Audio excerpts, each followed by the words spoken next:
Dionne Timms-Williams was only 16 at the time of his case, and it seems that everybody that knew her said that she was a lovely girl. She was quiet, but she was always friendly and polite. They also said that her parents were lovely. Dionne was lovely to the extent that she used to make decorations out of wildflowers and then sell them for charity. She was raised in the village of Craigie, which is about 9 miles northwest of Cardiff. My apologies if I've pronounced that wrong, I do try. By all accounts, she was a daddy's girl, who spent most of her time with her dad, who was a mechanic, helping him fix vehicles. And whenever she was asked what she wanted to be when she left school, she always said she wanted to be a mechanic like her dad. Then, the turning point in Dionne's life was when her parents split up. When she was 13, her dad left her mom. According to the neighbours, she was never the same again. She started hanging around with kids that were up to no good, and began drinking and smoking weed. She'd no longer say hello if you saw her in the street, and you could tell she'd just gone off the rails. When she was 14, she was referred to adult mental health services with the feelings of overwhelming anxiety and anger. So in 2021, Dionne lived in Castle Close, Craigie, with her mom. In the early hours of the 20th of July, 2021, 25-year-old Jason Edwards and 36-year-old Lee Strickland were drinking on Queen Street in the city centre of Cardiff. It was then that they saw Dionne Timms-Williams walking towards them. Let's just remember that Dionne is 16 years old. She's in the city centre of Cardiff in the early hours, and that's about 9 miles away from where she lives. So the three of them went to buy alcohol, and then together they went to Bute Park, which is also in Cardiff city centre. Now, I had wrote for this bit that it seems pretty innocent, just 3 people going to a park, albeit at the early hours. And then I've clicked on that she's 16, so it doesn't actually seem that innocent, it seems a bit wrong. Especially as the judge later said that this was apparently the first time that they'd ever met. Anyway, let's not get distracted, because it's even darker than that. Because they knew that at night times at this park, men met there to have, let's just say, do adult things. And if you're still thinking, well, it's just a coincidence, or they know but there's no harm intended, let's not forget this is a true crime channel, but also they referred to the park as Dirty Park. And while we were on the way to the park, Dionne were heard saying, if we're going to stay in fucking Bute Park, can we at least go and steal? The entire reason these 3 were going to Bute Park in the early hours was to rob people. However, it weren't just that. They were purposely targeting people of a certain sexuality, homosexual, and apparently that weren't only because they're homophobic, which it's claimed they are, it was also because they thought that these people wouldn't report the crime to the police. 1, because why they were there, and 2, because they'd be ashamed or whatever. It weren't long after that they arrived at the park that they bumped into Owain Hill. Quite literally, because Jason pushed Lee into him. They then condescendingly talked to him. Dionne asked him if he were gay, and when he said he was, she suggested that he had sex with Lee. Now, I suppose at this point it seems, although it's very childish behaviour, a little bit innocent. I mean, it's not outright evil. But of course, they weren't actually interested in talking to him. They were actually just sizing him up, deciding whether to rob him or not. Now, we don't actually know why, but they didn't rob Owain. It might have been because he was young and athletic, or the fact that he got uneasy about the group and decided to make himself scarce. But it was shortly after that they saw 54-year-old psychiatric consultant Doctor Gary Jenkins. Dr. Jenkins were older and smaller than Owain, and that's probably why the 3 of them chose him to be their victim. And they did exactly that. They robbed him and beat him. Dionne demanded money off him, and while they were beating him, one of them asked him, "Are you a puff?" Dionne called him a fucking pig, a fucking dick, and other verbal abuse which were repeated over and over again. A recording heard Dionne yelling a lot of things during that assault. Money, now, get down, do it all over again, do it, hit him again Joe. She was even seen laughing at one point, and one of the males said, stamp on his head too. At one point, either Jason or Lee actually said they were here to rob them. Now, notice the word them. All 3 of these people, Lee, Jason, and Dionne, punched, kicked, and stamped on him while encouraging each other to carry on and do more. It was all 3 of them that beat Gary to death. In all, this horrific attack lasted 28 minutes, 14 minutes of which were recorded. During this attack, they ignored his desperate, agonised pleas to stop. Not only did they ignore it, but it seemed to intensify. The homophobic insults got more, and so did the ever-increasing violence. It was very apparent that they were enjoying what they were doing. A passerby called Louis saw the attack, and very, very bravely tried to stop it. But he couldn't stop it. They just persevered. They were punching and kicking him as he tried to stop him. With no thought of his own safety, Louis did whatever he could to protect Dr. Jenkins. In a desperate, brave, and maybe even stupid act of caring, he even went to the extent of trying to lay across Dr. Jenkins' body several times. But again, no matter what he did, he couldn't stop the attack. And while Louis was being assaulted, he asked if it was because he was gay. And again, the three of them just laughed and carried on. Dionne told Louis he had no right to restrain her from attacking Gary, because she was a girl. Louis said that it was quite clear that you could see they were having fun. He also said it seemed like they felt and thought they had the right to do what they were doing. After they'd had enough and they'd finished with the attack, they stole Dr. Jenkins' mobile phone and credit card. The three of them hugged, and Dionne even said, "I needed that." They then left Dr. Jenkins partially clothed as a final indignity. As other passerbys fought to save Dr. Jenkins' life, Lee went to buy some whiskey from a nearby petrol station with Dr. Jenkins' credit card. He made the purchase just 8 minutes after. Jason and Dionne walked off together.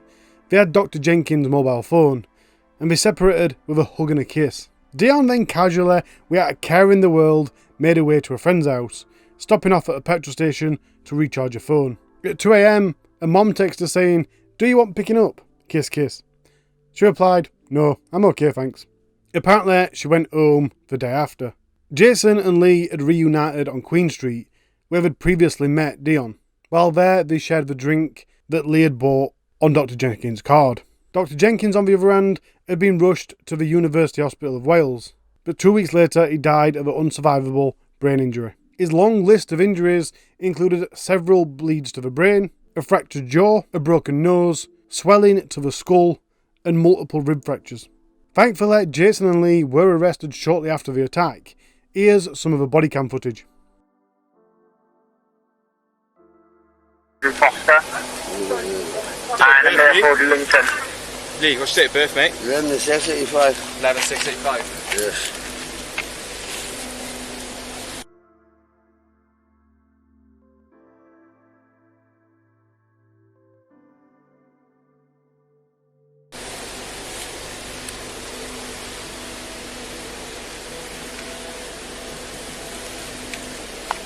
I'm not quite sure when Dionne was arrested, but when she was, she claimed that she'd been forced to join in the attack because she was scared for her life. Here's a clip from a police interview, which is dated the 27th of July, which is 1 week after the attack.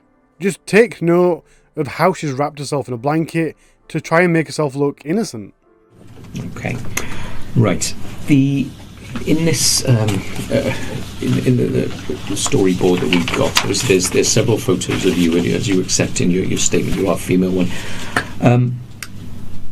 Where are the clothes that you were wearing that night? No comment. Okay. So I think when you're first seen on the cam, you've got like a jacket on, possibly either black socks or black tights with black at the bottom. They look like Vans trainers. Can you tell me where we can find those clothes? No comment. Where's the Nike bag that you had with you on that night? Comment. Is there any reason that you can't or won't tell me where those clothes in that bag are? No comment. Have you got rid of them or thrown them away? No comment. She told the police, "I saw one of the males throwing a punch. I saw him fall to the floor. They were both kicking and punching. They said, 'Come on,' for me to join in. I was terrified and scared for my life. I thought if I didn't do what he wanted, I would die. I couldn't believe what was going on. I have never been in the city centre at night on my own. I have never witnessed anything like that in my life." That wasn't Dionne's only trick though. She'd also tried to create an alibi for herself. She tried to get a male friend who was about the same age as her at the time, so 17, to say that she'd been at his house with him on the night that she killed Dr. Jenkins. The court were told this boy didn't know that she'd committed murder when he lied for her. She'd only told him it was a serious incident. The prosecution told the court he said he'd been with Miss Timms-Williams between around 5 p.m. and 9 p.m. on July 19. in the area around Maindee Leisure Centre. He said they parted company at about 9 PM and that he went home, and the next time he saw her was at his home address at 2 AM the next day. He told police he had been sleeping at home and heard a knock on the door. On him opening the door, she asked if she could stay the night. The following morning, she thanked him for allowing her to stay the night, and she said that she'd made the bed for him. He gave the police a name of the person that she might have gone to see after she left him, but the police found out that the person that he'd said is a place that Dionne had gone instead of going to his. She never went to his, she went to this other person's house instead. Now, I don't quite understand the alibi and the intents of it, because it only gives her an alibi before 9 o'clock and after 2 AM. But the attack happened between then anyway. It was put forward that they'd been friends and fell out. This lad was in awe of Dionne, and he figured that if he did her this favour, they might be friends again, and it was also claimed that Dionne had been manipulative to get him to create a false alibi. Long story short, he was sentenced to 6 months in a young offenders unit, which had been suspended for 12 months, and he must complete 150 hours of unpaid work and pay £128 in victim services surcharge. So back to Lee, Jason and Dionne. All 3 of them pled guilty to manslaughter, robbery and assault occasioning actual bodily harm. But they were charged with murder and the robbery and ABH. So it went to court. Dionne's defence told the court she was young, but despite that there was a catalogue of difference in her background that has led to vulnerability. She experienced trauma that has led to alcohol and drug dependency and a liability to exploitation in certain respects. We submit there is no evidence against her homophobic intent. She herself had just emerged from a same-sex relationship, and a conversation with Owen Hill about him being gay was not hostile or aggressive. Of course, Louis was also a witness in this trial, and he said Dionne was fucking evil and sadistic. Jason and Lee, on the other hand, claim to have no memory of the attack. But, unfortunately for them, after the trial, all 3 of them was rightly found guilty for murder. In sentencing, the judge first went through their profiles. At the time of sentencing, Jason Edwards was 26 years old. He'd had previous convictions for 35 offences. He has a drink and drugs problem, and not only did he have no remorse, but he was still claiming that he couldn't remember the attack. Lee Strickland was 35 at the time of the sentencing. He had previous convictions for 58 offences.